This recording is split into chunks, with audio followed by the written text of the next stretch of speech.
PBV.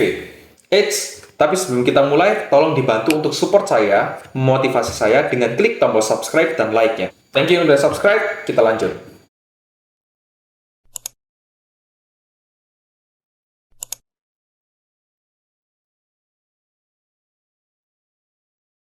Ini adalah suatu tools yang bisa kita pakai untuk melihat suatu perusahaan secara fundamental. Kita bisa menggunakan indikator ini untuk mengetahui harga wajar saham. Apakah harga saham ini sedang berada di dalam posisi undervalue atau overvalue. Kita perlu mencari nilai asli, nilai intrinsik, nilai buku dari suatu harga saham.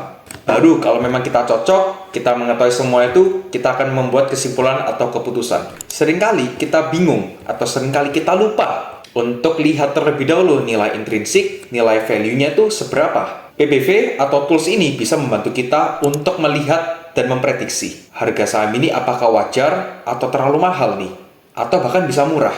Bagaimana caranya? Ada 4 data yang perlu kita cari terlebih dahulu. Pertama, harga lembar per saham, ekuitas perusahaan, lembar saham yang beredar. Baru setelah itu kita bisa membuat kesimpulan dari nilai aslinya. Jadi ada 4 ya. Harga lembar, ekuitas perusahaan, lembar saham beredar, dan nilai asli. Baru kita bisa menciptakan suatu kesimpulan. Tetapi untuk mencari PBV, kita hanya perlu 2 data saja. Pertama ekuitas, kedua lembar saham yang beredar. Dari sana kita bisa mengetahui PBV-nya berapa sih? Apakah wajar atau enggak? Undervalue, overvalue?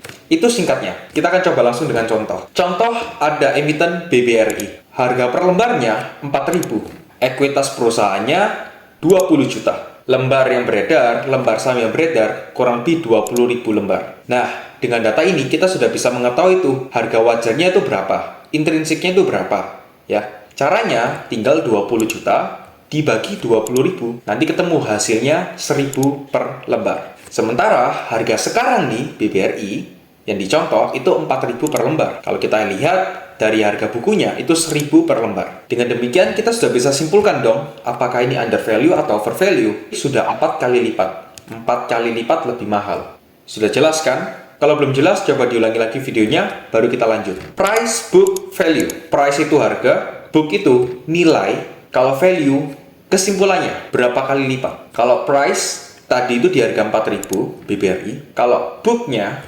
nilainya, nilai buku intrinsiknya itu di 1.000. Kalau value, kita bisa simpulkan sudah 4 kali lipat. Nangkep ya? Sekarang, bagaimana cara menentukan, oke PBV ini mahal, PBV ini murah, atau netral, overvalue, undervalue? Gimana cara menentukannya? Dari melihat PBV. PBV, kalau di atas 1, berarti mungkin ada yang sebagian bilang mahal atau murah. Kalau PBV di atas 1, berarti harga saham tersebut sedang mahal. Kalau di bawah 1, berarti harga tersebut sedang di posisi murah. Tapi apakah bisa kita lihat dari sudut pandang itu saja? Kita harus coba cek dari berbagai faktor. Akan saya jelaskan semua di video kali ini ya. Coba kita simak sama-sama. Pertanyaan pertama, apakah perusahaannya di bawah 1 PBV-nya itu perusahaan yang lagi murah atau perusahaannya bagus? Sebaliknya juga, kalau perusahaan itu PBV-nya di atas 1, apakah sudah digolongkan oke, perusahaan ini mahal, perusahaan ini jelek? Jawabannya no. Untuk pertanyaan itu no. Oke, jawabannya no. Justru malah seperti Bank BCA, Bank Mandiri, Bank BRI, itu rata-rata di atas 1 PBV-nya. Banyak perusahaan yang bagus itu malah di atas 1. Tapi apakah perusahaan yang bagus PBV-nya di bawah 1 ada?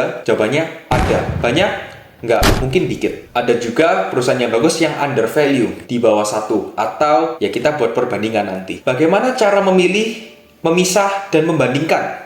Ada 2 cara. Yang pertama, kita bisa membandingkan rasio PBV tersebut dengan tahun sebelumnya. Emiten lainnya yang sama di sektornya. Kedua, kita bisa membandingkan PBV tersebut dengan emiten saham lainnya yang sektornya sama. Nangkep ya? Sebagai contoh, bank. Contoh yang akan saya pakai di sini yaitu Bank BCA. Oke.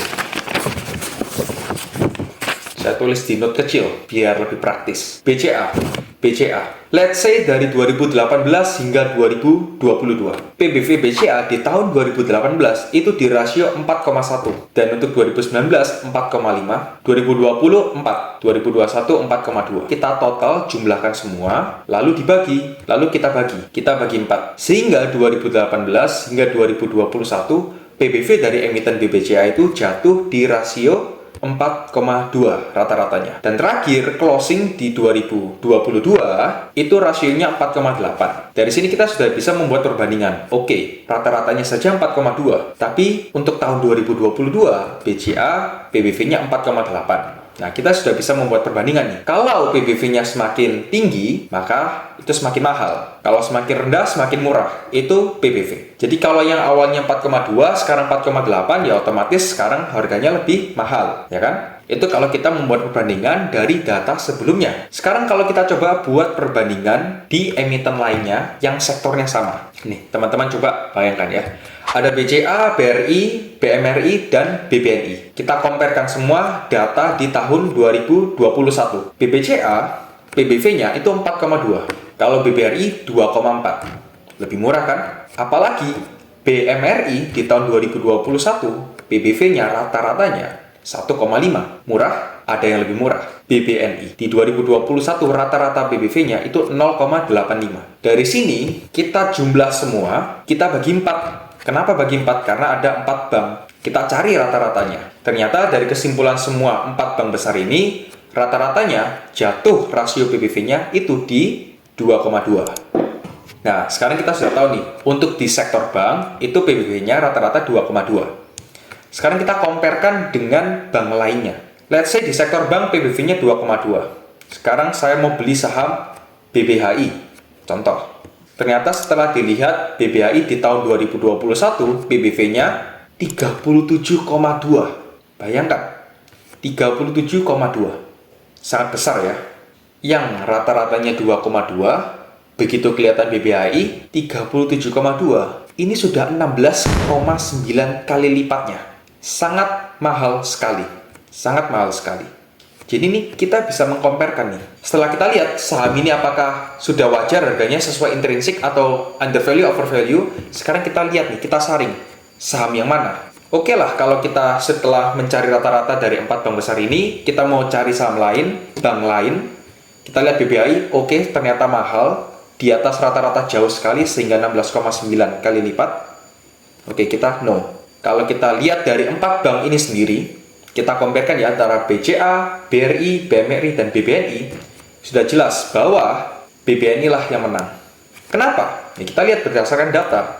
Di tahun 2021 PBV BBNI 0,85. Harga saham akan mengikuti fundamentalnya.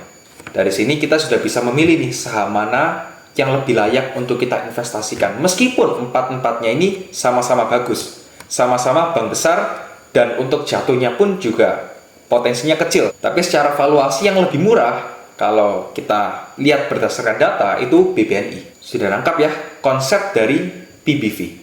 Price Book Value. Harga, nilai, kesimpulan. Sudah mengetahui PBV sendiri sudah bagus. Nanti tinggal digabungkan dengan tools-tools lainnya. Misal, selain PBV ada PER, ROE, EPS, banyak. Jadi sebenarnya gimana sih cara mengetahui apakah saham ini sedang under value atau over value? Ya dengan lihat PBV-nya. Kita lihat nilai intrinsiknya, kita lihat nilai bukunya. Mungkin video ini akan saya buat singkat dan ringkas. Tapi kalau teman-teman masih ada pertanyaan, coba untuk diulangi lagi videonya. Kalau masih ada, bisa langsung tulis di kolom komentar di YouTube. Atau bisa langsung saja join di grup Telegram saya. Link sudah saya sediakan di kolom deskripsi di bawah.